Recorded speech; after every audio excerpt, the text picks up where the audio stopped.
दूसरे रोज़ खलीफा के सामने पहुंचकर मैंने कहा कि मेरा दूसरा भाई बकवारा पोपला है।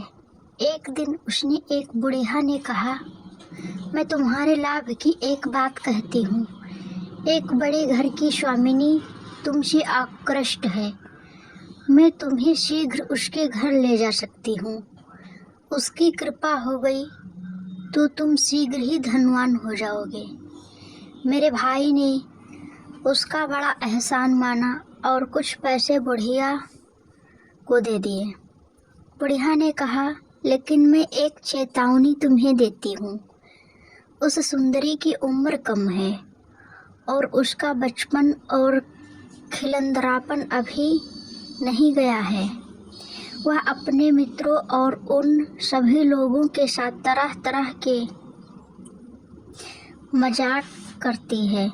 इसी में उसे आनंद आता है और अगर कोई उसके शारीरिक परिहासों का बुरा मानता है तो वह उससे हमेशा के लिए बिगड़ जाती है और कभी उसका मुंह नहीं देखती। इसलिए यह जरूरी है कि वह और उसकी सहेलियां और दासियां तुमसे कितनी ही छेड़छाड़ या खींचतान करे, तुम किसी बात का बुरा मत मानना। मेरे भाई ने यह बात स्वीकार कर ली। फिर एक दिन वह बुढ़िया मेरे भाई को वहाँ ले गई। मेरे भाई बकबक को उस भवन की विशालता और भव्यता को देखकर अति आश्चर्य हुआ। बुढ़िया के साथ होने से उसे किसी द्वारपाल ने नहीं रोका। बुढ़िया ने फिर ताकीद की कि वह सुंदरी या उसके साथ स्त्रियां हंसी मजाक करे तो बुरा न मानना। बहुत ही शानदार महल था और निवास कक्षों के सामने एक मनोहर उद्यान था।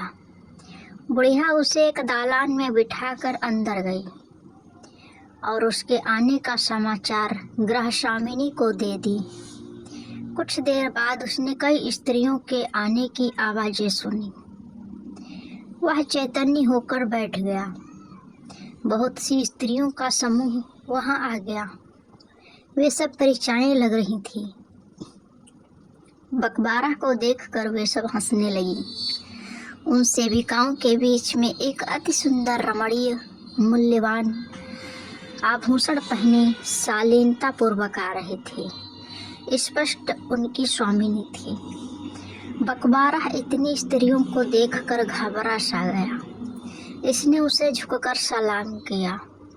उस सुंदरी ने उसे बैठ जाने को कहा और मुस्कुरा कर बोली, हम लोगों को तुम्हारे आगमन से बड़ी प्रसन्नता हुई है।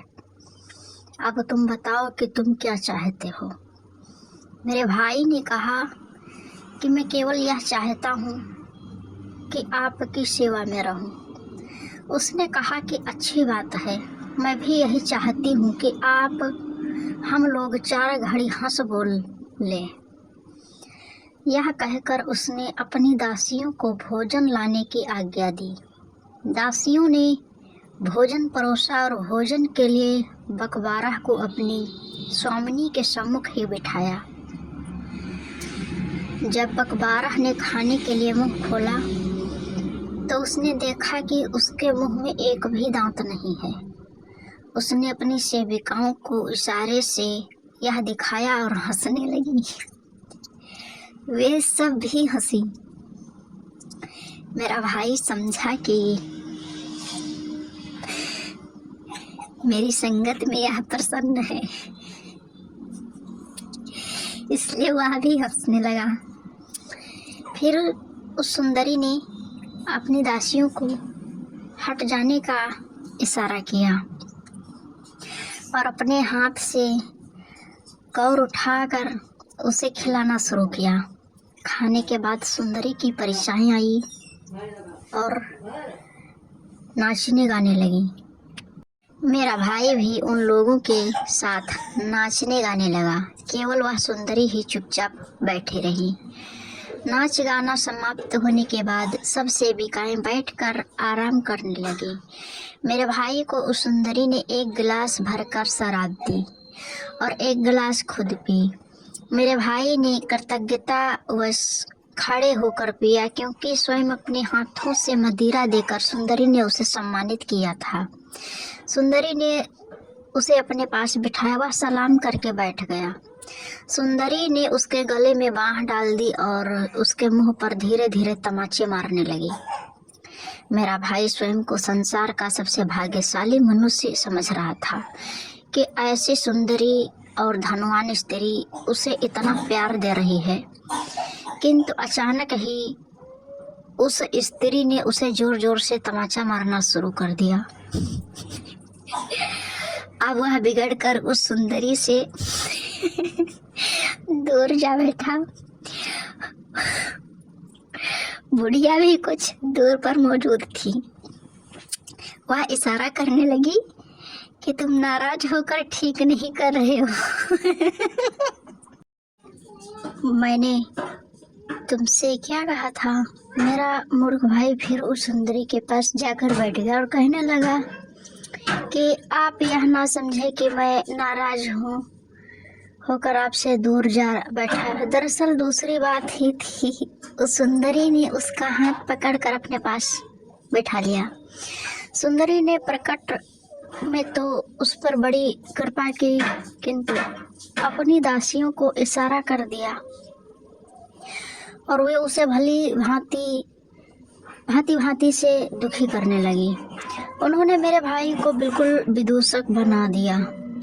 कोई उसकी नाक पकड़कर खींचती, कोई उसके सिर पर ढोले मारती। इसी बीच मौका पाकर मेरे भाई ने बुढ़िया से कहा कि तुम ठीक कहती थी, ऐसी विचित्र स्वभाव की स्त्री कहीं संसार में नहीं मिलेंगी।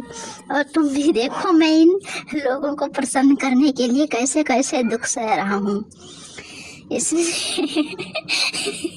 इसने कहा, अभी देखते जाओ क्या क्या होता है। फिर उस सुंदरी ने मेरे भाई से कहा, तुम तो बड़े बिगड़ेल जान पड़ते हो। हम लोग जरा सा हंसी मजाक करते हैं तो तुम बुरा मान जाते हो। हम तो तुमसे बहुत खुश हैं, तुम पर मेहरबानियां करना चाहते। तुम्हारे मिजाज ही नहीं मिलते। मेरे भाई ने कहा, नहीं मेरी सरकार, ऐसी कोई बात नहीं है। मैं आपकी प्रसन्नता के लिए प्रस्तुत हूँ, जैसा चाहेंगी वैसा ही करूँगा।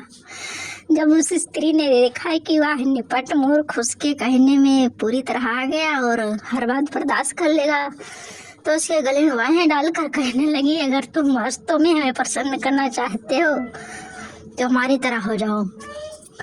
मूर्ख बकबारा बिल्कुल ना समझा कि उसका क्या तात्पर्य है।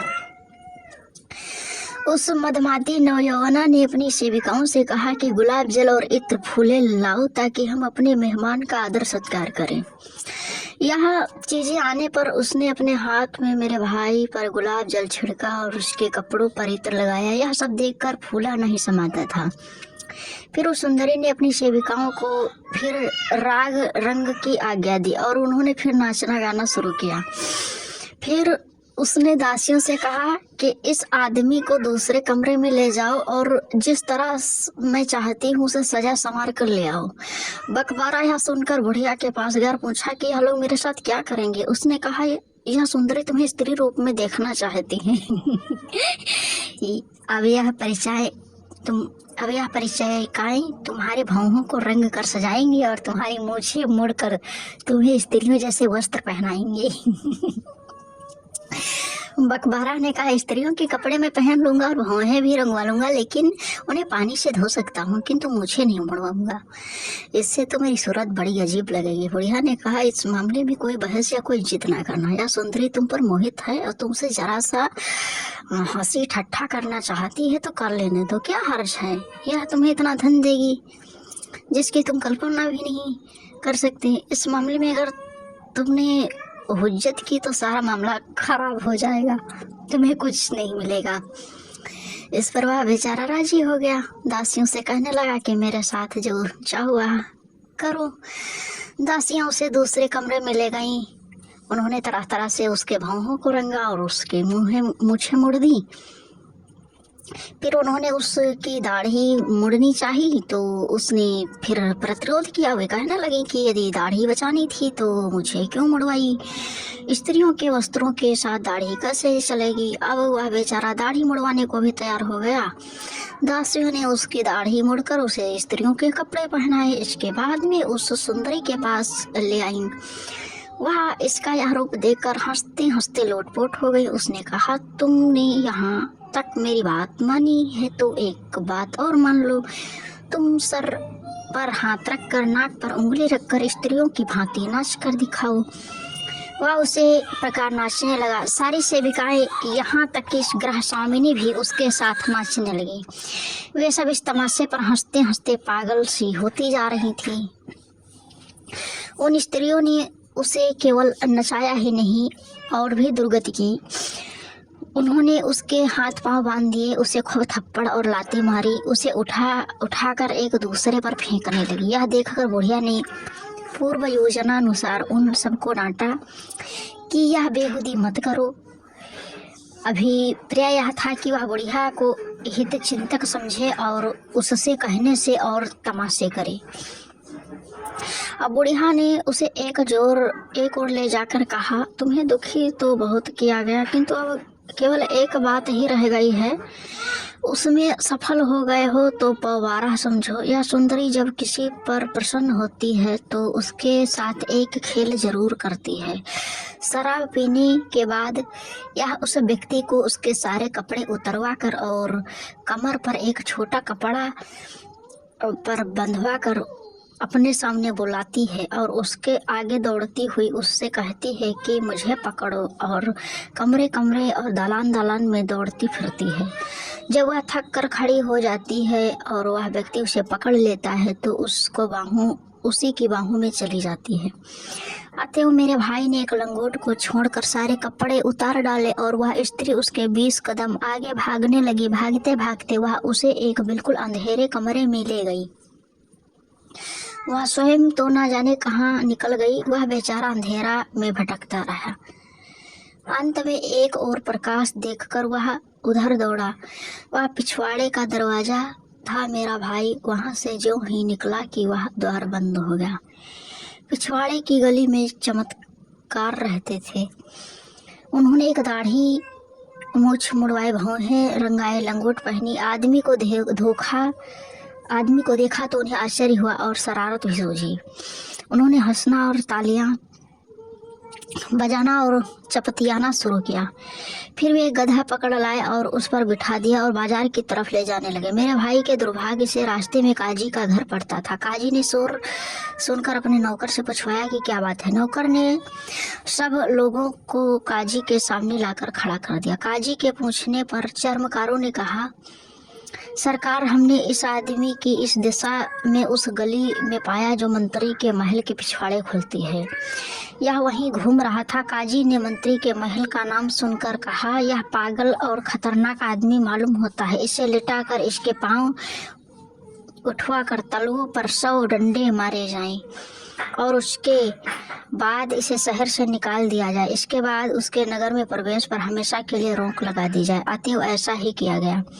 इसके बाद नाई ने कहा कि सरकार, यह मेरे दूसरे भाई बकवारा की कहानी है जो मैंने आपको सुनाई है। अब मैं आपको अपने तीसरे भाई की कहानी सुनाता हूँ। यह कहानी कहकर खलीफा की अनुमति लिए वह कहानी सुनाने लगा।